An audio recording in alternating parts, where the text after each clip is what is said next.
वो होता है जो कि हमारा लॉन्ग लास्टिक होता है, लंबे समय तक चलने वाला कैपिटल होता है, जिसमें कि हमारे टूल्स, मशीन्स, बिल्डिंग्स, ठीक है, कोई भी इक्विपमेंट जो कि हमारा प्रोडक्शन में क्या हो रहा है, हेल्प कर रहा है, ठीक है, वो होता है फिक्स्ड कैपिटल। एंड द दूसरा जो है वर्किंग कैपिटल, वो होता है हमारा मनी इन हैंड, जो पैसा हमारे हाथ में है, अभी है तो हमारे हाथ में ही, बट वो क्या है, कुछ टाइम बाद वो इधर उधर बंट जाएगा।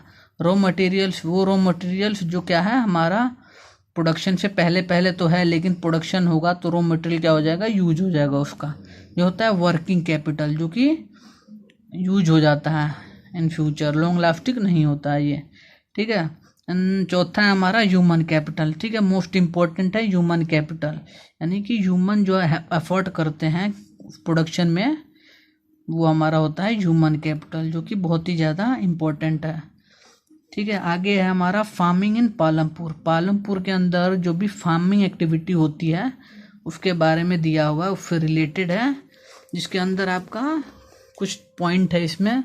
पहला आपका लैंड इज फिक्स्ड, दूसरा is there a way one can grow more from the same land, and the third one is will the land sustain, fourth one is how is land distributed between the farmer of Palampur, and fifth one is who will provide labour, six is the capital needed in farming, and seventh is sale of surplus farm product, ठीक है। इतने सारे हमारा term है जो कि क्या है, फार्मिंग इन पालमपुर के अंदर है, जो कि हम एक एक करके क्या करेंगे, पढ़ना शुरू करेंगे इसमें, ठीक है। पहला हमारा टर्म है इसमें लैंड इज फिक्स्ड, यानी कि जो जमीनें थी पालमपुर के अंदर वो क्या थी, फिक्स्ड थी, ठीक है। Farming is the main production activity in Palampur. Palampur के अंदर जो फार्मिंग था, खेती बाड़ी वाला कार्य था, वो क्या था, मेन एक्टिविटी था पालमपुर के लोगों का। 75% of the people who are working in the field, 75% ऐसे लोग थे जो क्या करते थे, फील्ड पे क्या करते थे, खेतों में कार्य करते थे, यानी कि फार्मिंग एक्टिविटी से जुड़े हुए थे वो लोग।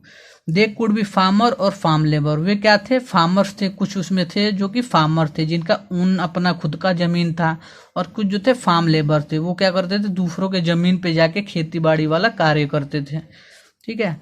Land area under cultivation is practically fixed, जो भी लैंड एरिया था पालमपुर के अंदर वो क्या था, फिक्स्ड था। सिंस 1960 के बाद क्या हुआ पालमपुर में, मतलब 1916 से पालमपुर में there has been no expansion in land area under cultivation, मतलब जो भी खेती बाड़ी वाला ज़मीनें थी वो क्या हुआ, उसका एक्सपेंशन बिल्कुल भी नहीं हुआ, जितने पे पहले खेती होता था उतने पे अब भी खेती होता था। Some of the wasteland in the village had been converted to cultivated land, कुछ जो वेस्टलैंड थी गांव के अंदर उसको क्या किया गया, कन्वर्ट किया गया कल्टिवेटेड लैंड में, ठीक है, उसको खेती बाड़ी लायक क्या किया गया, बनाया गया उस जमीन को। There exist no further scope to increase farm production by bringing new land under cultivation, मतलब इसके बावजूद भी जो भी ज़मीन हमारा कन्वर्ट किया गया कल्टीवेटेड लैंड में, इसके बावजूद भी जो भी प्रोडक्शन होता था वो क्या होता था, इंक्रीज नहीं हुआ, जो भी प्रोडक्शन होता था उसमें कोई भी इंक्रीजमेंट नहीं हुआ, सेम वैसे ही होता था जितना पहले होता था प्रोडक्शन, सेम उतना ही प्रोडक्शन होता था। Standard unit of measuring land is hectare, standard unit जो है मेजर करने को लैंड का वो है हमारा हेक्टेयर, हेक्टेयर में उसको क्या करते हैं, हम मेजर करते हैं, ठीक है। आगे हम पढ़ेंगे इसमें अब second one, is there a way one can grow more from the same land, इसमें लिखा है कि क्या कोई ऐसा तरीका है जिससे क्या हो, सेम लैंड पे क्या करे, ग्रो कर सके एक से ज़्यादा फसल को, ठीक है। All land is cultivated in Palampur, ठीक है, जो भी पालमपुर में जितने भी ज़मीनें थी वो क्या थी, सारा कल्टिवेट होता था, मतलब सारे पे खेती बाड़ी किया जाता था।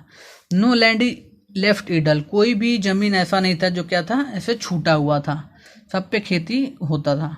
During the rainy season, rainy season में क्या होता था, खरीफ फसल को उगाया जाता था। Farmer grow jowar and bajra, farmer जो थे वो ज्वार एंड बाजरा को क्या करते थे, ग्रो करते थे। These plant are use as cattle feed, ये जो प्लांट्स होते थे वो क्या होते थे, कैटल के यानी जो पालतू जानवर होते हैं उनके खाने पीने के लिए ये सब प्लांट्स को क्या किया जाता था, ग्रो किया जाता था। It is followed by cultivation of potato between October and December, अक्टूबर दिसंबर के अंदर मतलब क्या किया जाता था, पोटैटो का कल्टीवेशन किया जाता है, पोटैटो का खेती किया जाता था। इन द विंटर सीजन में, ठंड के समय में रबी फसल होता था, तो fields are sown with wheat, तो जो खेत होते थे उनमें क्या किया जाता था, वेट यानी कि गेहूं क्या किया जाता था, बोया जाता था। From the wheat produce farmer keep enough wheat for the family consumption and sell the surplus wheat at the market of Raiganj. क्या होता था, जो भी वेट प्रोड्यूस होता था उसमें क्या करते थे, जो फार्मर्स थे वो अपनी ज़रूरत के हिसाब से वेट को क्या करते थे, रख लेते थे अपने पास अपनी फैमिली के कंजप्शन के हिसाब से। और बाकी जो सरप्लस होता था, यानी कि जो सरप्लस होता था वेट, वो क्या करते थे, उसको सेल कर देते थे मार्केट ऑफ रायगंज। रायगंज के मार्केट में क्या कर देते थे, वो सेल कर देते थे सरप्लस को। A part of the land area is also devoted to sugar cane. ठीक है, कुछ जमीनें ऐसी थी उसको जिसमें क्या होता था, शुगर कैन यानी कि गन्ने का खेती किया जाता था। Which is harvested once every year, जो कि प्रत्येक साल किया जाता था ये शुगर कैन की खेती। Sugar cane in its raw form और a jaggery is sold to traders in Shahpur. जो शुगर कैन होता था उसको क्या होता था, उसको रॉ फॉर्म में या फिर जैगरी के फॉर्म में, गुड़ के फॉर्म में उसको क्या किया जाता था, सेल कर दिया जाता था ट्रेडर्स को। शाहपुर के ट्रेडर्स को क्या किया जाता था, सोल्ड कर दिया जाता था। ठीक है, the main reason why farmer are able to grow more than one crop in a year in Palampur is due to well developed system of irrigation. Main कारण था वहाँ पे कि जो किसान थे वो एक से ज़्यादा फसल उगा लेते थे, ग्रो कर लेते थे एक ही ज़मीन पे। वो इसका मेन कारण ये था कि वो जो पालमपुर के अंदर जो था, वो जो सिस्टम ऑफ इरिगेशन था, यानी जो सिंचाई करने का सिस्टम था, वो क्या था, वेल डेवलप्ड था, बहुत ही ज़्यादा विकसित था। ठीक है, इसलिए उनको कोई दिक्कत नहीं होती थी ग्रो करने में। To grow more than one crop on a piece of land during the year is known as multiple cropping. ठीक है, ग्रो करना मोर देन वन क्रॉप, एक क्रॉप से ज़्यादा किसी on a piece of land, किसी जमीन पे। ठीक है, ड्यूरिंग द ईयर, एक साल के अंदर, उसको हम बोलते हैं मल्टीपल क्रॉपिंग। यानी किसी सेम जमीन पे, ठीक है, डिफरेंट क्रॉप को क्या करना, प्रोड्यूस करना सेम लैंड पे, सेम ड्यूरिंग द ईयर में, मतलब एक साल के दौरान, उसको हम बोलते हैं मल्टीपल क्रॉपिंग। यानी बहुत सारा वहाँ पे क्या हो रहा है, क्रॉपिंग हो रहा है, खेती किया जा रहा है। ठीक है, it is the most common way of increasing production on a given piece of land. ये क्या है, बहुत ही मोस्ट कॉमन तरीका है प्रोडक्शन इंक्रीज करने का एक गिवन पीस ऑफ लैंड में, यानी एक निश्चित पीस ऑफ लैंड पे, किसी निश्चित जमीन के टुकड़े पे प्रोडक्शन को इंक्रीज करने का बहुत ही ज़्यादा सरल तरीका है ये। All farmer in Palampur grow at least 2 main crop. ठीक है, जितने भी किसान थे पालमपुर के अंदर, वो कम से कम 2 क्रॉप जो क्या करते थे, ग्रो कराते थे। Many are growing potatoes as the third crop. बहुत से किसान ऐसे जो थे जो क्या करते थे, थर्ड क्रॉप में पोटैटो को क्या करते थे, ग्रो करते थे, उसका खेती करते थे। One way of increasing production from the same land is multiple cropping. ठीक है, पहला हमने तो तरीका पढ़ लिया प्रोडक्शन को इंक्रीज करने के लिए सेम लैंड पे, वो था मल्टीपल क्रॉपिंग। और जो सेकेंड वन है वो था हमारा मॉडर्न फार्मिंग मेथड। ठीक है, दूसरा था हमारा modern farming method for higher yield. ठीक है, ये जो तरीका था ये हम अभी आगे बताएंगे। पहले हम जान लेते हैं यील्ड के बारे में। Yield is measured as crop produce on a given piece of land during a single season. Yield जो है वो मेजर किया जाता है उस क्रॉप को जो कि प्रोड्यूस होता है एक पीस ऑफ लैंड पे एक सीजन के अंतर्गत। ठीक है, एक सीजन के अंदर।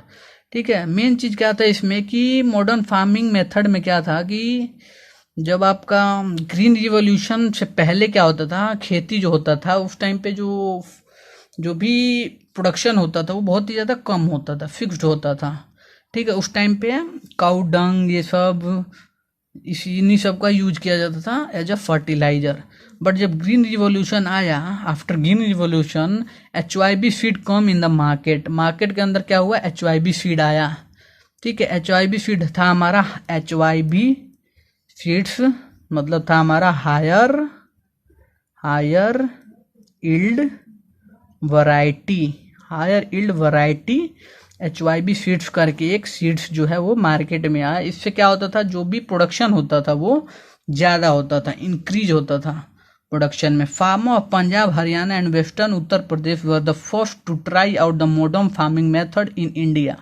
ठीक है, जो भी पंजाब, हरियाणा और वेस्टर्न उत्तर प्रदेश के किसान थे वो किसान थे जो कि पहली बार जिन्होंने मॉडर्न फार्मिंग मेथड का इस्तेमाल किया था, यूज किया था इंडिया के अंदर। ठीक है, पहले क्या होता था, ग्रीन रिवॉल्यूशन से पहले 1300 किलो पर हेक्टेयर प्रोडक्शन होता था किसी भी जमीन पे।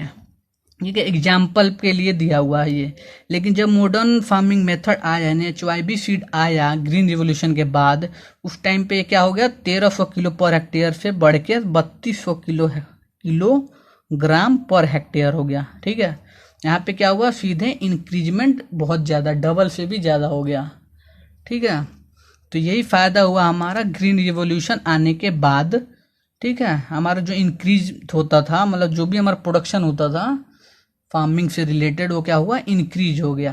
पहले क्या होता था, जो भी होता था खेती वो क्या था, फिक्स्ड था।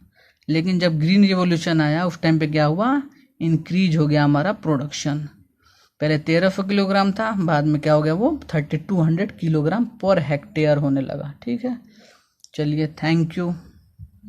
अगर आपको वीडियो अच्छा लगे लाइक करें, कमेंट करें, शेयर करें और चैनल को सब्सक्राइब ज़रूर कर लें। ठीक है, हम आपको आगे नोट्स देंगे, आगे जब नेक्स्ट वीडियो जब चैप्टर ख़त्म होगा हम आपको नोट्स दे देंगे। Thank you.